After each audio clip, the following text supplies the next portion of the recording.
Ciao Juventini of the world, my name is Giuseppe, welcome back on the channel. What a strange week. It's only Thursday, but we're already playing tomorrow. Because Juventus playing in Monza will open match day 14 in Serie A. Today, I tell you, the week is strange. I have to plan it totally different because probably there will be a second video after the words of Massimiliano Allegri that will speak at 11:30 a.m. So in the afternoon, expect a bit of debrief about what he said. In today's video, of course, we'll speak about Monza Juve, the danger of that game. But I want to start speaking in today's video about something totally different. I want to speak about the MVP of Real Madrid Napoli. And you will tell me, Beppe, what are you speaking about? Why speaking about Real Madrid?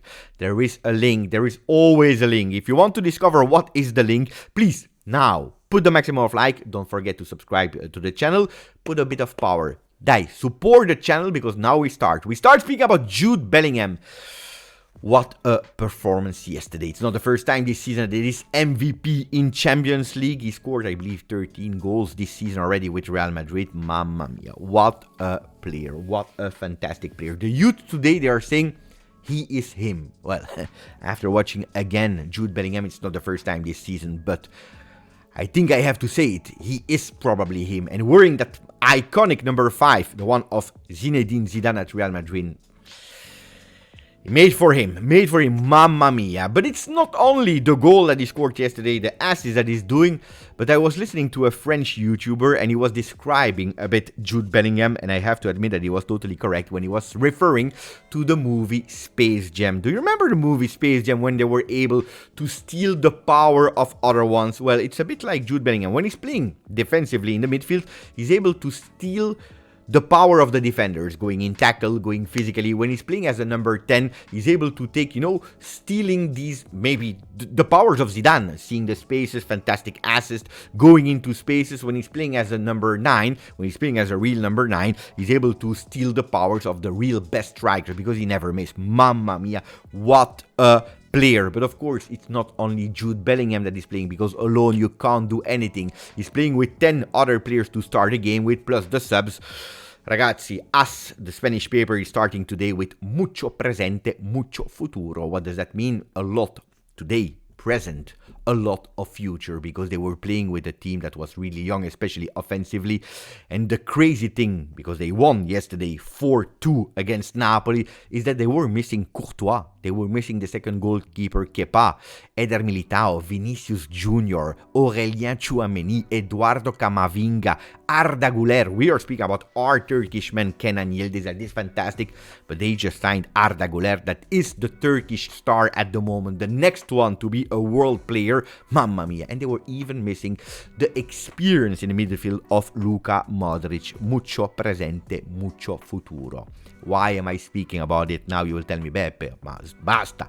We are a Juve channel. You're speaking about Real Madrid. You're even wearing a camiseta blanca. No.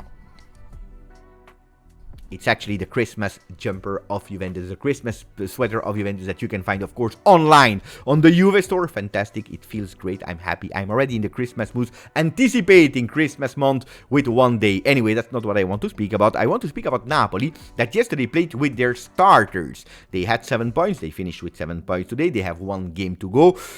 Well, they played with their starting lineup. And why am I speaking about it? Because yesterday, they played well. They played really well until, I believe, the 80th minute. They were doing 2-2 in the Bernabeu. They were doing beautifully.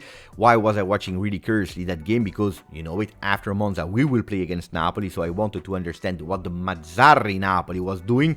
And I have to say that they played well. On the other side, I don't agree with Corriere dello Sport that is writing quasi Napoli, almost Napoli, with actually a picture of the Napoli players celebrating after a goal. What are they speaking about? I don't understand. You lost.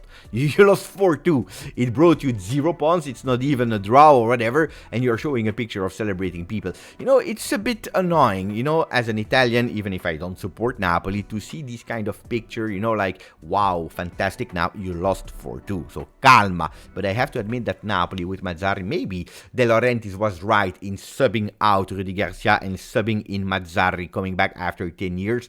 They will play against Inter, and that's the big one, because we know it, if we are playing against Monza, we have to win. Well, Inter will play in home of Mazzarri, in home of Napoli in the Maradona Stadium.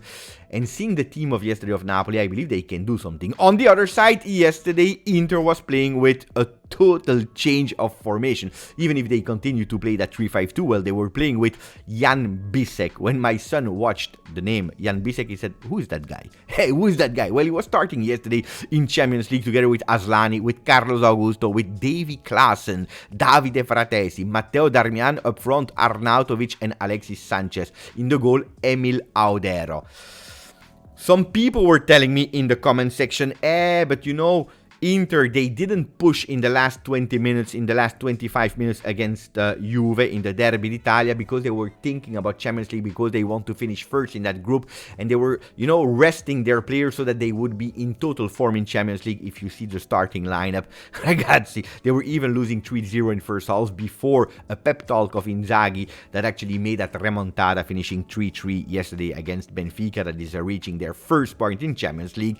So I believe that in that game, Maradona Stadium, Napoli against the Nerazzurri, well, we have one team that gave everything in the Bernabeu, but really everything, and at the end lost 4-2 with their starters, against a team that played with their sub, and they were able to do it, remontada 3-3, so psychologically, I think that Inter, and physically they are rested, and mentally they are much stronger now after that draw of yesterday with their subs.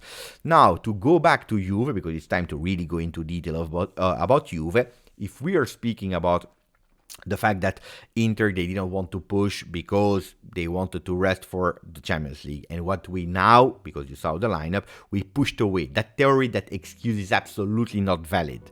I think that we have to give credit, especially in that first half, because that second half was boring, was not entertaining. Both teams agreed that probably a draw was the best thing to do, not risk it instead of risking to maybe go at -5 or Inter losing that first spot. Well, I have to admit that I already saw something, and we already spoke about it on Monday and on Tuesday. I want to come back today about it. The tactical genius of Mr. Max Allegri. Why? Because if we are always complaining, but that 3-5-2 is not bringing you, we want to see. We were already speaking about these kind of changes on the right side of the field, with McKennie and Cambiaso changing a lot. Yesterday we went a bit more in detail, showing that at certain moments of the game we're even playing a 4-3-3. Well, look at that. How did we play against Inter in the first half? Non-possession, so when Inter had the ball, we were playing with 5 in the back. From the moment that we recuperated the ball, immediately we went with 4, with Kostic that became a left back, Gatti that became a right back, and actually from that moment we had 2 options. The first one was with McKennie that went centrally, going towards a 4-2-3-1. 2 in the middle, Nicolosi and Rabiot, McKennie close and behind Vlahovic, with Chiesa totally on the left side, like he's playing in Italy, with Cambiaso on the right. But there was also another option, it was that 4-3-3, that all the people today looks like we can't play football in 2023 without playing a 4-3-3. Well, 4 in the back, the same one. 3 with Cambiaso centrally. You know what I noticed, what I told you? These 3 in the middle, with McKennie totally on the right side, Chiesa totally on the left, and Vlahovic there. We see that tactically, we were over Inter for 30 minutes until we conceded that stupid goal with a mistake of all of us. It happens. And also, if you're looking at the goal that we scored with Dusan Vlahovic, and yesterday you saw it, it went viral, the TikTok of Juventus, when they showed that the same game, Kostic that is scoring, Rabiot, I believe, Rabiot that is scoring against Inter, and then you have Dusan Vlahovic in the exact same way. Well, at least they studied, at least they work. And for the people that are always saying, you know, we are a disaster, we don't understand football, we never... Guys, we show that we understand. Then, Max Allegri, is he a tactical genius? Yes, probably, and that's what I always said.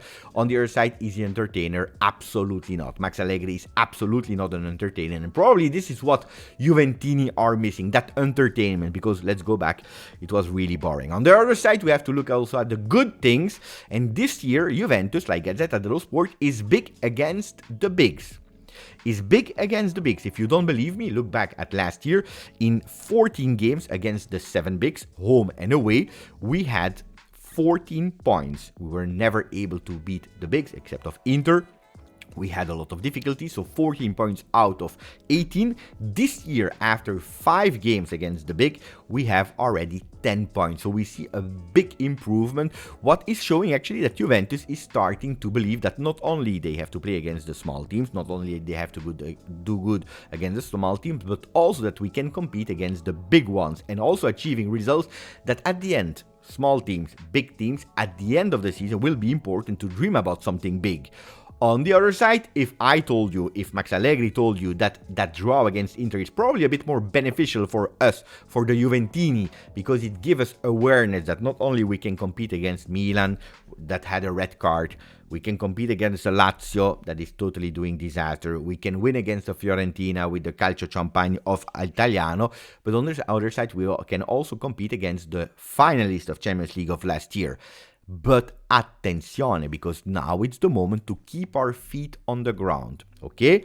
We said the great things, now attenzione, because we are scared a bit, we are feared a bit that a Sassuolo game is after the angle, after the corner, that we are looking there and boom, we lose again big. Especially if we are playing against Monza, that last year in Serie A we were never able to beat, we were not even able to score a goal. We have to do the performance that we did in Coppa Italia, where Juventus won 2-1. So we have to say that 3 times in the history of the first teams in Serie A, even counting Coppa Italia, well, Monza was always able to find a way to score a goal against Juve.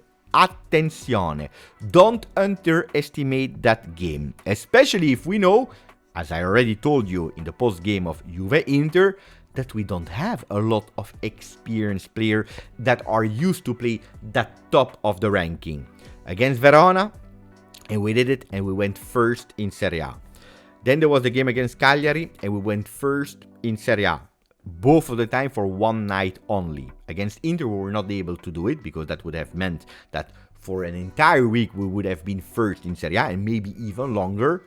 Today we have the opportunity to be first in Serie A for 2 nights, because we are playing against Monza on Friday, tomorrow, while Inter is playing against Napoli on Sunday. So attenzione, we know it, only 8 players that were able to win the Scudetto in Italy. We're speaking about Szczesny, Danilo, Rabiot, 3 starters, 3 players that we are counting on the field, with Danilo that should probably play against Monza.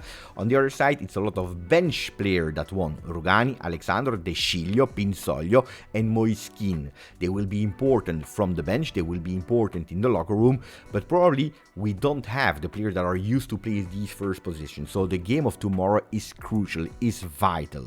Attenzione, super important. Now there is another duel between Juve and Inter, and again, speaking about Monza, tomorrow we play against Monza, we play against Colpani. Who is Colpani? The player that is impressing everyone this season, playing in that midfield offensive role, doing fantastically well. I took him also in Fantasy League because he's really a great player, fantastic player. There is a duel between Juve and Inter, like Tuttosport is showing. Colpani e ancora Juve-Inter. The endless game. The talent that both teams are going for. Juventus, if they go for him, they want to really put him at the center of that huge project. You know, another young player that could arrive at Juventus and do really well, reinforcing that strategy of young Italian players, cheap Italian players with low salary but with a lot of huge potential. On this other side, there is still Inter that is on the player. I told you, I never read it and so on, but I was listening to his words when he was with Cambiaso in Nazionale on the Italian YouTube channel of the Nazionale Italiana, and I have the feeling that he's an Interista. I'm not sure, I don't know what I'm saying, just a feeling. I think that if that is important in the decision of the player, he could probably go to Inter. It is what it is. So I don't have a lot of hopes for Colpani to Juve. On the other side, we are speaking about exit and entry Mercato with Ealing Jr. that is more and more far away from Juve. Juve, the Bianconeri, are giving him a value of 20 million euro, where there is another player that is closer and closer to Juve. At least the contacts with the agents, with the entourage, are continuing and not stopping at the moment. It is Fabian Ruiz. I have to admit that since I heard his name, I didn't want to go back only with memories of him, the fantastic player that he was at Napoli, but I wanted to watch him a bit closer, and at Paris Saint-Germain, he's not doing that great. It's a player that I don't know. On the other side, maybe we have to say goodbye to Højbjerg. Why? Because Bentancur, that is playing at Tottenham, had again a a difficult injury, a huge injury. He will probably miss 2-3 months. He will come back in the new year. You know that there is the cup in Africa to play, so a lot of players from Africa will go back to play that cup, will leave their club. A lot of midfielders from Tottenham will not be there in the team. On top of that, Bentancur, so I believe they will really keep Højbjerg and they will not put him on loan. I'm happy because it's a player that I didn't want to come at Juve.